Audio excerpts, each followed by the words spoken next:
Hoy vamos a ver el montaje según Sergei Eisenstein, el gran teórico ruso que al comienzo del siglo XIX marcó una pauta en los pensamientos de la realización cinematográfica y especialmente el uso de los planos. Cada uno de sus pensamientos se pusieron en práctica en su gran y productiva vida cinematográfica y hoy vamos a ver sus teorías que nacen de un concepto que él mismo llamó montaje de atracciones. El montaje para poder llamar la atención del espectador y utilizar el lenguaje cinematográfico con una particularidad precisa. Esa particularidad precisa es poder entender la oportunidad de contar una historia y contar una historia a través de la yuxtaposición de planos. Acordémonos que yuxtaponer es poner algo sobre otra cosa, pero que se deje ver entrelazado. Material A, material B, y cuando se sobrepone uno al otro, crea otra imagen que sería la AB. Eso se puede hacer en conceptos, eso se puede hacer a través de palabras, de acciones, pero lo más importante, se puede hacer con los planos. Entonces hoy vamos a ver esta vida tan creativa y la mezcla del arte y la teoría gracias a Sergei Eisenstein.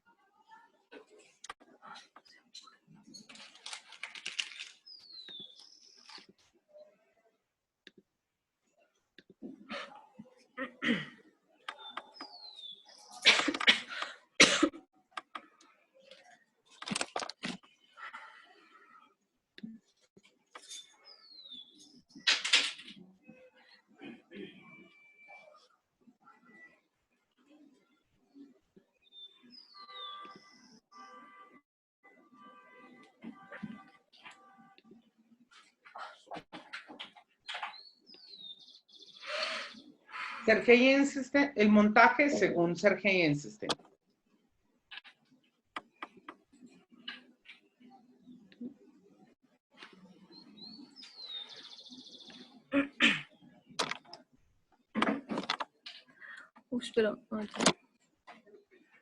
Esta presentación está basada en el trabajo del grado, estudio descriptivo del montaje de atracciones de Giraldo Gómez y Rodríguez del 2005.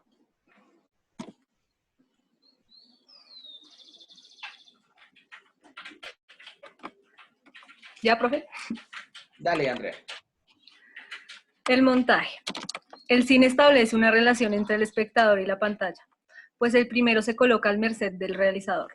El montaje de atracciones pretende moldear al público en la dirección deseada, es decir, se toma al espectador como material de trabajo para el realizador, donde toda decisión artística deberá guiarse por el modo en que la película afecta al espectador, quien se supone opone resistencia.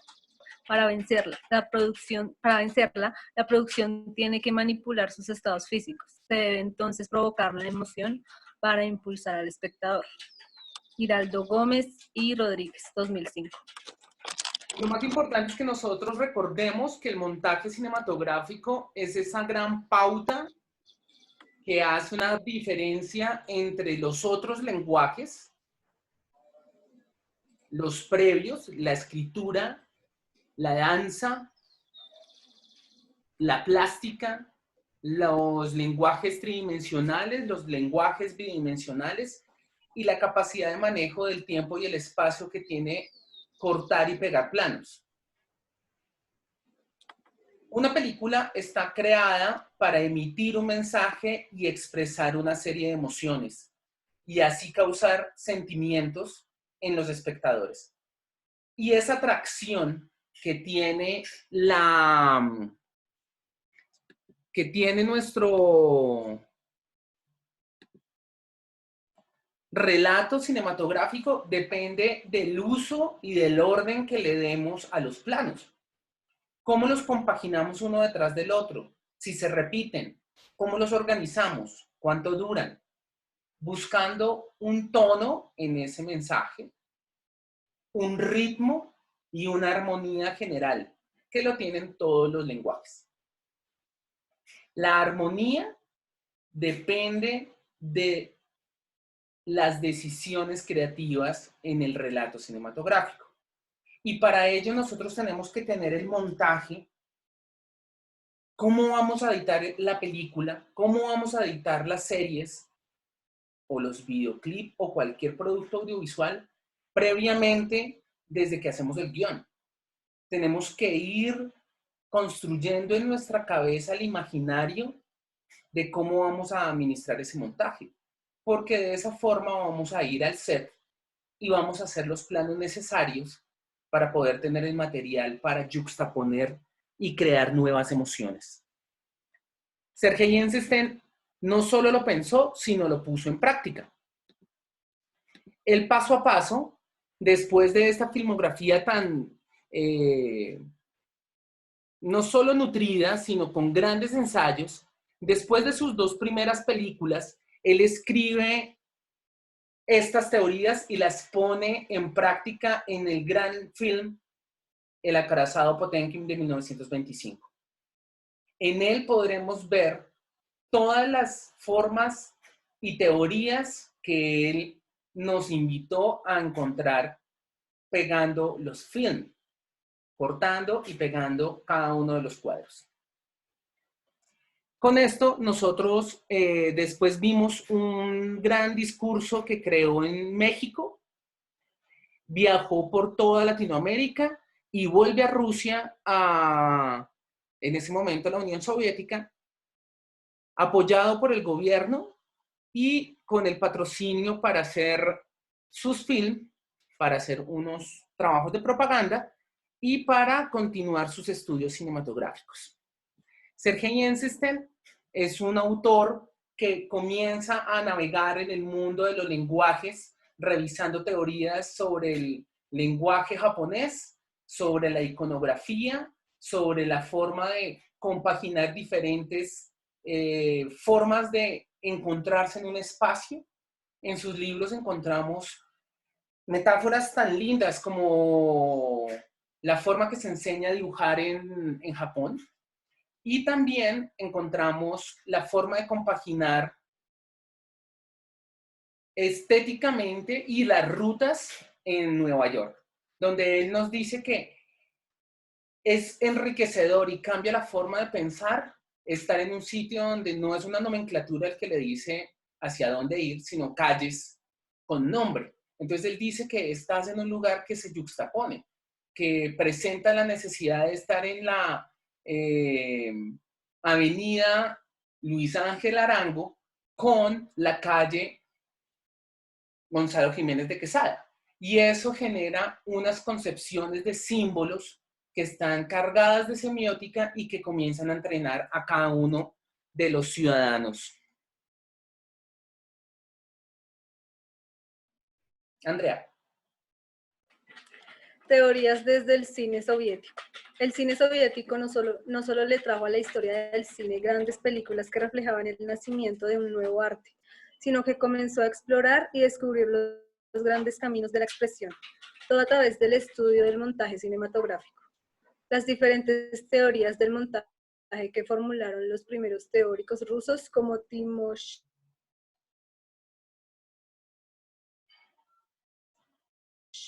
y teorías acerca del montaje de comienzos del siglo XX. Muy bien, entonces nosotros tenemos a estos grandes del cine soviético y comenzamos por Vladimir Pudovkin, el director que publica un libro que fue base de los estudios de Eisenstein, que se llama El guión y el montaje, las bases del film. Y él compagina y crea unos conjuntos de construcción del film. Él hace unas metáforas diciendo que el film es como una construcción.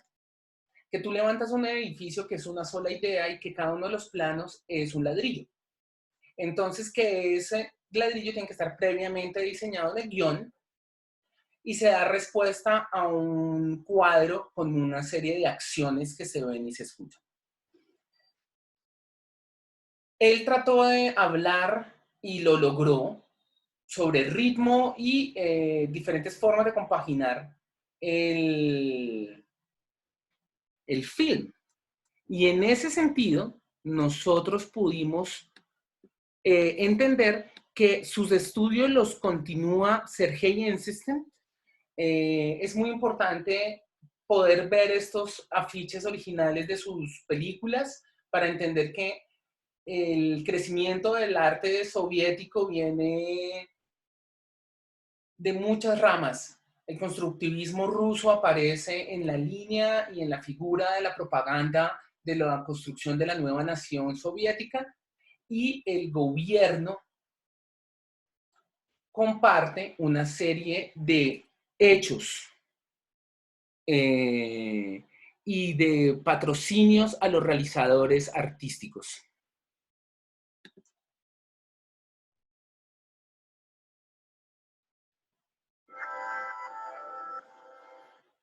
The Russian Revolution marked the first major civil war fought in the age of cinema, and the big winners in that struggle understood the unique ability of film to change minds and inflame hearts. Today we'll meet a bunch of filmmakers who spent as much time studying films as they did making them. We'll see the founding of the world's first film school, and we'll watch the rise of a cohesive, self-conscious, and game-changing film movement that would unlock the power of the cut to create meaning, shape public opinion, and call a hungry populace to action. It's time to cut to Soviet montage.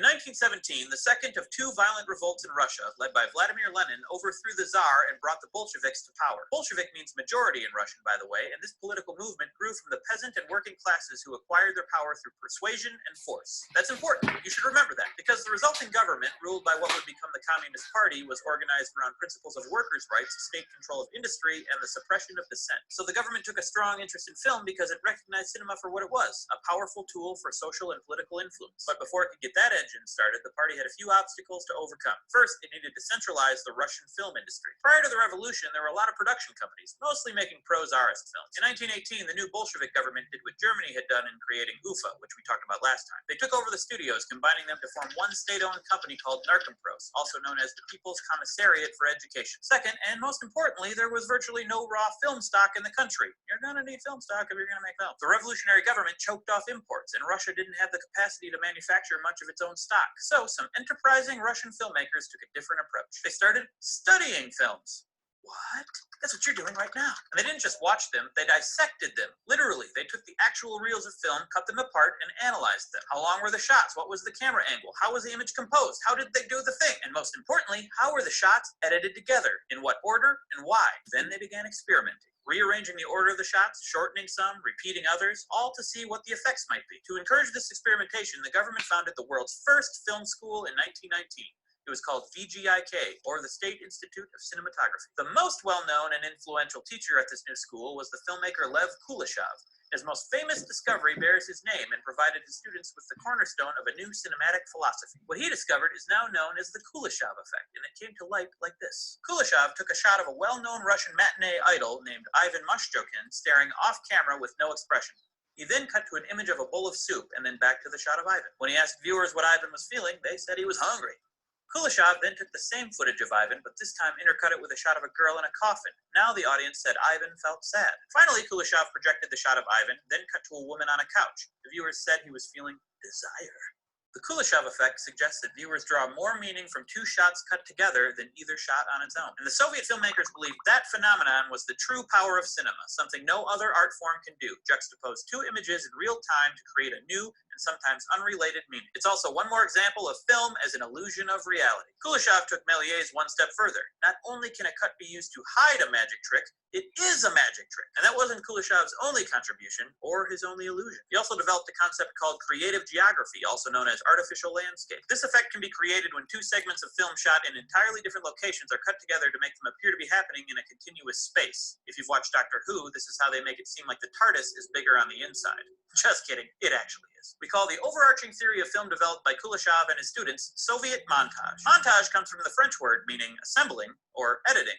or montage. And the theory of montage proposes that films derive their ultimate power and meaning through the way the shots are cut together, their order, duration, repetition, and rhythm. Beyond that, Soviet montage filmmakers believe that for film to reach its true potential, the cuts themselves should be visible. The audience should be aware of them. The illusion should be obviously constructed and not hidden. We call this style of editing discontinuity editing, and it fit quite neatly into another political idea that Soviet montage filmmakers had, that the artist was an engineer, simply another worker, joining shots the way a bricklayer builds a wall or a factory worker assembles a vehicle. For these folks, the process of filmmaking was as much a political statement as the movie itself. Within Soviet montage, there are a lot of ways to juxtapose images. There's intellectual montage, for example, which refers to the juxtaposition of two otherwise unrelated images to create a third idea in your mind. This is the purest form of Soviet montage, and Kuleshov's experiment is the perfect example.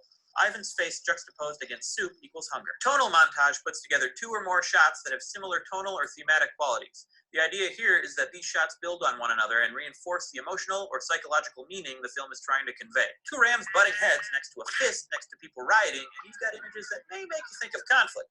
But a flower opening next to a baby yawning next to a sunrise might mean beginnings. To take a great and decidedly non-Soviet example, and also a spoiler, think about Dumbledore's death scene in Harry Potter. The shots between Snape and Dumbledore are drawn out, still, each wrestling with his emotions, followed by Dumbledore's slow-motion fall. Metric montage dictates that shots are cut after a specific number of frames, regardless of what's happening in the shot.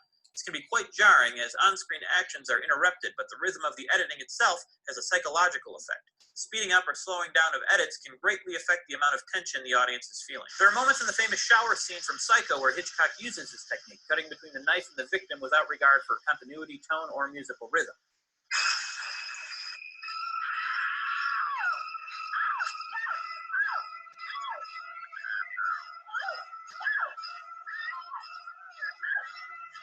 And any modern action movie tends to pick up the pace of editing as the fight scenes intensify. Rhythmic montage, on the other hand, matches the cuts to music, sound effects, or actions on screen, such as marching feet or beating drums. Modern movie trailers do this all the time, using music to link various shots from the movie. What do we got? Nothing. No name, no other alias. Clothing is custom. Nothing in his pockets but knives and lint. And finally, overtonal montage is the combination of metric, rhythmic, and tonal montage. One of the best examples of overtonal montage comes from the final standoff in The Good, the Bad, and the Ugly. We see tonal montage in the mise-en-scène: desert, cracked earth, tired and weathered faces, a cemetery. This is the end. Death is coming. Oh, wah, wah, wah. Rhythmic montage is pretty obviously used as the scene is punctuated with cuts from the Three Gunslingers based on the rhythm of Ennio Morricone's incredible score.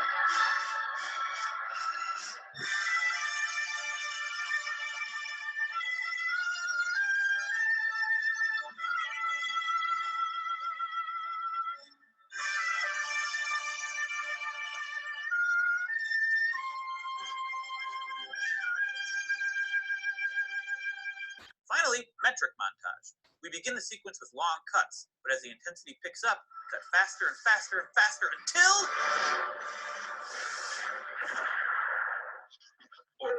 Now imagine you're a Soviet montage filmmaker and you've spent months or years studying films and developing your theories. What happens when you finally get your hands on some fresh film stock in the early 1920s? That's right, you start making films with a vengeance.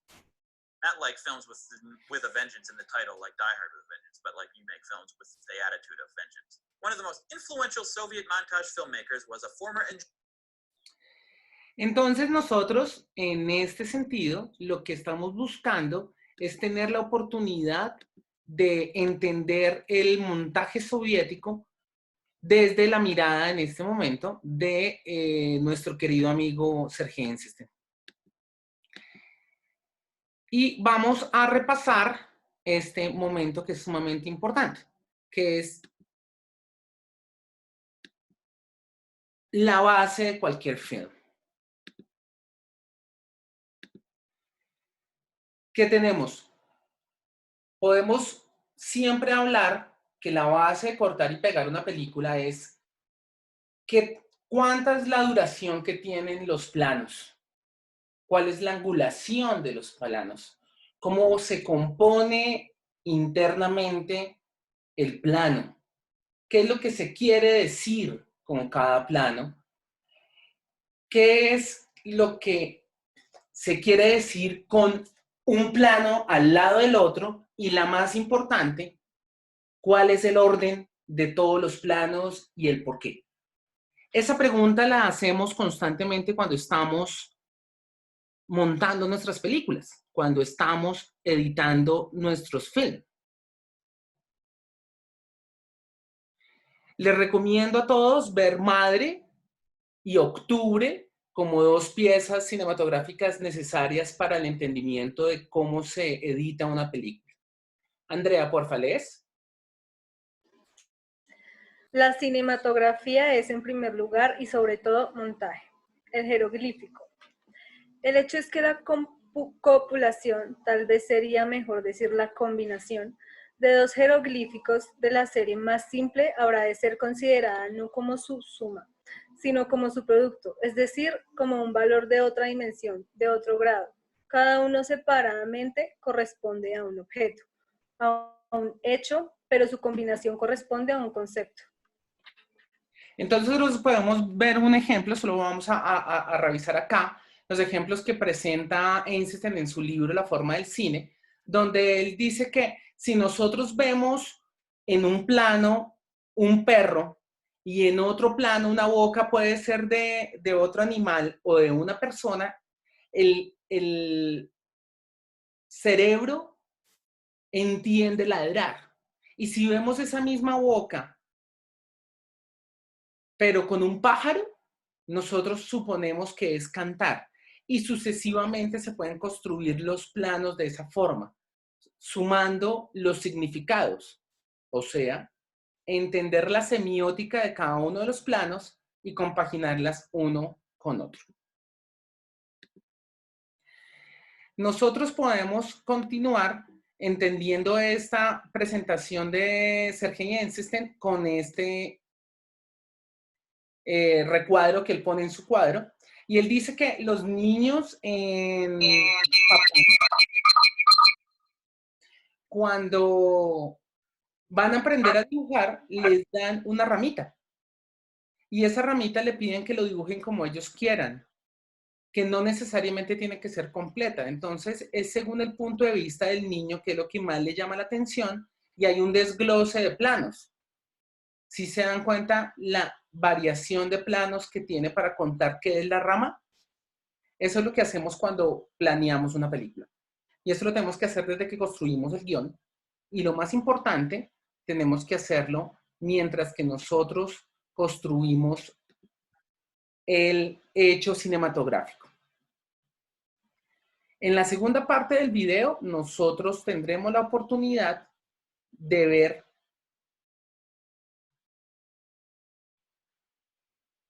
qué es lo que podemos construir juntos. Lo más importante es que entendamos que el montaje rítmico, tonal, métrico e intelectual son propuestas que genera Sergei Eisenstein para entender cómo se narra un film plano por plano. Esta es la parte B de esta clase de Sergei Eisenstein y su montaje de atracciones. Y en el siguiente video nosotros veremos a profundidad con unos ejemplos y revisaremos la literatura que él escribió, donde podemos entender a profundidad cada uno de estos tipos de montaje. Lo importante es que uno entienda que el lenguaje cinematográfico tiene una forma particular y única de contar una película, que tiene una forma particular de entender cada uno de los planos y desglosar las acciones. Cabe repetir, y será necesario hacerlo cuantas veces sea necesario, que el guión y los planos describen acciones que se ven y se escuchan, no que se suponen. En cambio, el montaje sí deja abierto cómo un plano detrás del otro genera una sensación de ideas, que como lo hemos hablado continuamente, es una mezcla de hechos culturales, hechos territoriales y el uso del lenguaje a través de cómo cada una de las personas ve el mundo y quiere exponer cómo es observado. Es muy importante que los imaginarios que queremos construir en nuestros espectadores estén compaginados con una realidad global. Hoy más que nunca, el globo está compaginado con las mismas deficiencias en todos los territorios y con unas con unas acciones básicas que tienen no solo los creadores, sino todos los espectadores a nivel global. Y nuestros productos, hoy más que nunca, tienen plataformas gratuitas, pagas, patrocinadas, que muestran material del interior de lo que sucede en cada territorio, pero que compagina un lenguaje universal. Eso es sumamente importante. Los planos, las acciones, las emociones son intrínsecas del ser humano. No son algo particular en cada uno de los países. Entonces, en el momento de construir una película, tenemos que pensar que esa flor, con la sumatoria del color de la flor, tiene una serie de significados. Que cuando dos personas están hablando, el contraplano, donde se deja un espacio a donde supuestamente está la otra persona, después haces el otro plano y está la otra persona, cuando la puedes editar, simulas la forma que el cerebro humano compagina una conversación, cualquiera con otro ser humano. Nosotros tenemos que seguir observando a las personas para entender cómo evidenciar en un solo frame el poder de narrar una película. Y la sumatoria de ellas, o sea, poder ordenar de una forma coherente para el creador y para ese espectador, para que él tenga emociones y nosotros podamos controlar hasta los latidos de nuestros espectadores. Nuestro gran Alfred Hitchcock nos enseñó una teoría que él tenía, que era el cinepuño, el montaje como un puño. Él hablaba siempre de tener cumbres, no solo argumentales y dramatúrgicas, sino en montaje, donde él disminuía el tamaño de los frames, los repetía muchas veces para crear una sensación de agobio, como de puñal al espectador. Y él hablaba que nosotros hacíamos películas para mantener sentado a las personas asustadas y queriendo saber cuál es el desenlace emocional y de las acciones que les planteamos con nuestros protagonistas. Eso necesita ser construido con un gran guión, llevado a la segunda escritura, que es el set, poner la cámara con la angulación, los movimientos, la duración, el ritmo interno y el movimiento externo que le quieran dar, y aparte el valor de plano. Todo eso llena y carga de símbolos y de significados cada plano.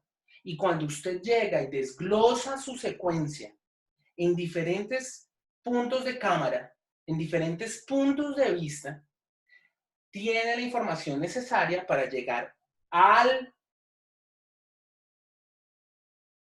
la sala de montaje o a la sala de edición y montar su película según su parecer intelectual.